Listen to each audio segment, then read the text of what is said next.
Bismillah, alhamdulillah, wassalatu wassalamu ala rasulillah Sayyidina wa maulana Muhammad ibn Abdullah wa ala alihi wa sahbihi wa man walah. Wa la hawla wa la quwata illa billah. Nawaitu ta'alluma wa ta'alim wa nafa wal intifa' wal mudhakarata wa tadhkir wal ifadata wal istifada wal hatha ala tamassuki bi kitabillahi wa sunnati rasulihi wa du'a ila al-huda wa dilala ala al-khair ibtigha'a wajhillahi wa mardatihi wa qurbihi wa thawabihi minallahi ta'ala.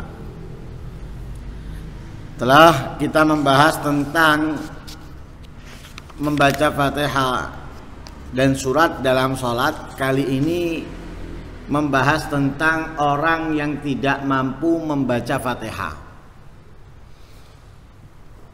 Sebagaimana kita ketahui dan kita telah jelaskan bahwa Fatihah itu termasuk rukunnya sholat menurut madhab Imam Syafi'i. Adapun menurut Imam Abu Hanifah tidak wajib membaca Fatihah, akan tetapi membaca ayat Al-Quran sekalipun itu bukan Al-Fatihah. Dan itu sudah kita jelaskan. Kali ini dalam madhab kita Imam Syafi'i rukun. Lah rukun itu tidak boleh ditinggalkan. Bila ditinggalkan membuat sholat tidak sah, atau melakukan tapi tidak sempurna. Dalam arti tidak sempurna itu tidak sesuai dengan syarat-syaratnya. Dia melakukan rukun tidak terpenuhi syarat-syaratnya, itu juga membuat sholatnya tidak sah. Lah rukun harus dijalankan sesuai dengan syarat-syaratnya, dan masing-masing daripada rukun itu memiliki syarat.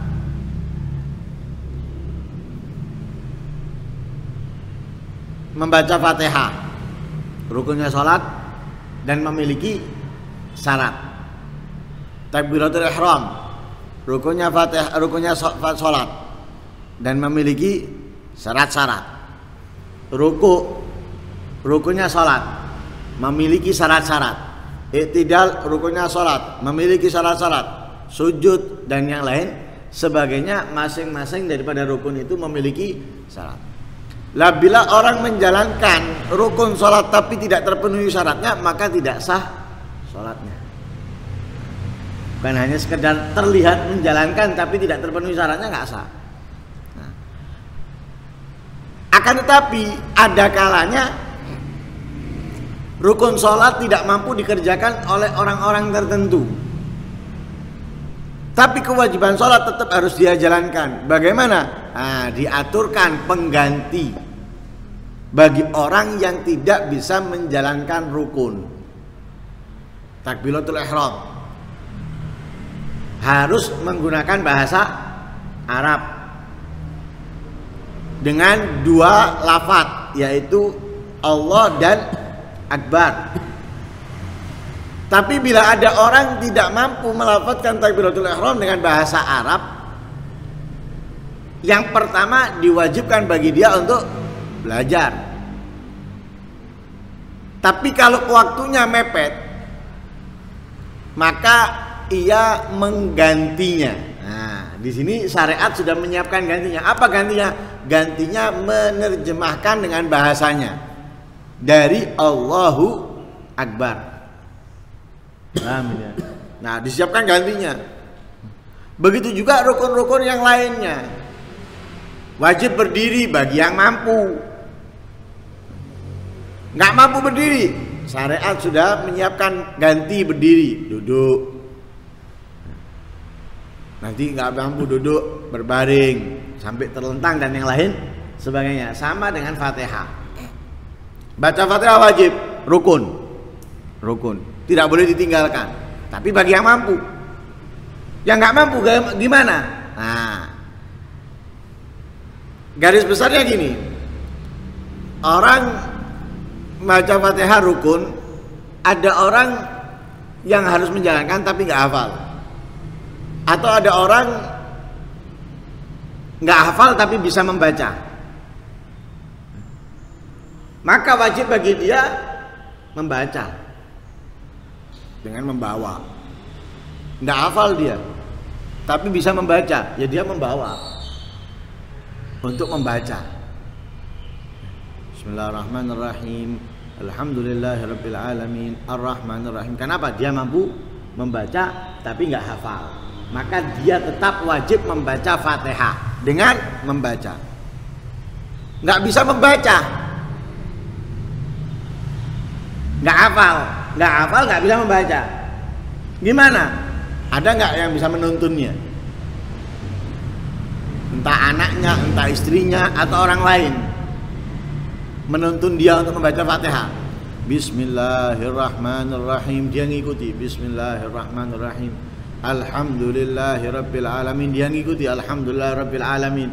Jadi orang yang sholat membaca Fatihahnya dengan dituntun, boleh. Nggak ada yang menuntun, nggak hafal, nggak bisa membaca, nggak ada yang menuntun. Gimana? Nah, dia wajib mengganti Fatihahnya dengan Al-Quran yang dia hafal. Ayat-ayat Al-Quran yang dia hafal. Apa yang dia hafal? Ada nggak yang dia hafal berurutan dari ayat ke ayat itu berurutan. Seperti misalnya dia hafal Inna a'toina kal kautsar kan 3 ayat, dia hafal. Ya dia wajib membaca itu. Sekali enggak. Membaca sekiranya huruf pengganti Fatihahnya itu sama dengan hurufnya Fatihah. Hurufnya Fatihah itu ada 155 ya. 55 atau 156 hurufnya Fatihah. Berarti ayat yang dia baca dari Al-Quran sebagai pengganti karena dia tidak mampu membaca Fatihah, jumlah hurufnya harus sama, 155 huruf ya, 155 huruf. Lah apakah itu dihitung? Perkiraan. Ngitung disik, nggak sembahyang nanti ya, perkiraan. Inna a'toina kal kautsar fasholli rabbika wanhar nasyaniaka wal abtar. Ini diperkirakan paling hurufnya sekian. Ini kalau baca butuh 3 kali, ya bacaan 3 kali. Itu kalau dia hafal urutan. Udah hafal urutan, hafalnya cuplikan, potongan-potongan ayat. Bahkan potongan ayat yang mudah-mudah, yang gampang-gampang. Alif lam mim, Yasin, Toha, Alif lam mim Ra misalnya. Hafalnya itu, di situ dibaca. Alif lam mim, Yasin, Toha, Alif lam mim Ra. Terus diulang-ulangi sampai jumlah hurufnya sama dengan hurufnya Fatihah. Nah, itu kalau apa? Kalau dia mampu bisa hafal dari ayat-ayat Al-Quran. Jadi awalnya tidak boleh meninggalkan Fatihah sama sekali. Tidak hafal bisa membaca yang ngelihat. Tidak hafal nggak bisa membaca dituntun. Nggak ada yang menuntun sama sekali, maka dia menggantinya dengan potongan ayat Al-Quran. Baik yang berurutan itu lebih afdal kalau dia bisa, kalau enggak ya potongan-potongan ayat yang dia bisa. Nah, kalau nggak mampu Al-Quran sama sekali, nggak Fatihah, nggak ada yang nuntun, nggak satupun ayat Al-Quran yang dia hafal, wis bener-bener orang primitif ini, nggak kenal apa-apa wis. Ya. Taunya makan, minum, tidur, kerja. Ya. Dunia luar nggak tahu dia. Tinggalnya di pucuk gunung ijenan, misalnya ini. Misal, nggak tahu ayat Al-Quran sama sekali. Ya apa? Fa'ilam ata bigadriha minal azkar. Jadi dia menggantinya dengan zikir. Mengganti dengan zikir yang huruf zikirnya itu sama dengan hurufnya Fatihah. Jumlahnya. Nah, biasanya para ulama itu menganjurkan untuk menggantinya dengan subhanallah, walhamdulillah, wala ilaha illallah, Allahu akbar. Ada yang menambahkan dengan wala haula wala quwata illa billahil aliyil azim, ada yang tidak. Kemudian ditambah masyaallahu kana wa ma lam yasha' lam yakun. Nah, di subhanallah, alhamdulillah, wala ilaha illallah, Allahu akbar, Masya Allah kana wa ma lam yasha' lam yakun, atau subhanallah alhamdulillah wa la ilaha illallah Allahu akbar wa la haula wa la quwata illa billahil aliyil azim, Masya Allah kana wa ma lam yasha' lam yakun. Apakah harus zikir? Nggak boleh dengan doa? Boleh dengan doa. Boleh dengan doa, tapi kalau dengan doa itu mengkhawatirkan. Karena doa ada syaratnya. Ada doa yang tidak ada syaratnya, karena doa itu bisa membatalkan bisa tidak. Makanya ada syaratnya. Lah kalau kita nggak memenuhi syarat, nggak memahami syaratnya, ya lebih baik zikir. Menggantinya dengan zikir aman sudah. Ya, otomatis sebagai pengganti daripada surat Al-Fatihah. Subhanallah, alhamdulillah, wala ilaha illallah akbar sampai terusnya. Nggak mampu zikir, nggak mampu doa sama sekali.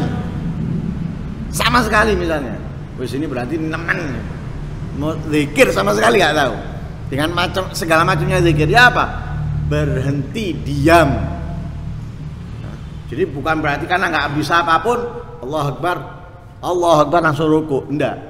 Jadi setelah takbir Allahu Akbar diam dia. Berapa lama ukuran membaca Fatihah? Membaca Fatihah ini 1 menit. 1 menit. Ya berarti dia berhenti 1 menit. Setelah 1 menit baru dia takbir untuk ruku. Rakaat kedua juga gitu. Setelah berdiri dari sujud, Allahu Akbar berdiri, berhenti 1 menit. Baru takbir untuk ruku. Begitu juga seterusnya. Jadi bukan meninggalkan, tapi tetap terakhir kalau nggak mampu apapun menggantinya dengan berdiri selama ukuran lamanya membaca Fatihah baru ruku. Lah itu daripada Fatihah. Ya, mudah-mudahan Allah Subhanahu wa taala memudahkan kita untuk mempelajari setiap ilmu yang diajarkan oleh Rasul sallallahu alaihi wasallam, yang disampaikan oleh para ulama, dan mudah-mudahan kita mudah memahaminya dan mengamalkannya. Amin. Allahumma amin. Wassallallahu alaihi wasallam Muhammadin nabiyil ummi wa alihi wasallam. Alhamdulillahirabbil alamin.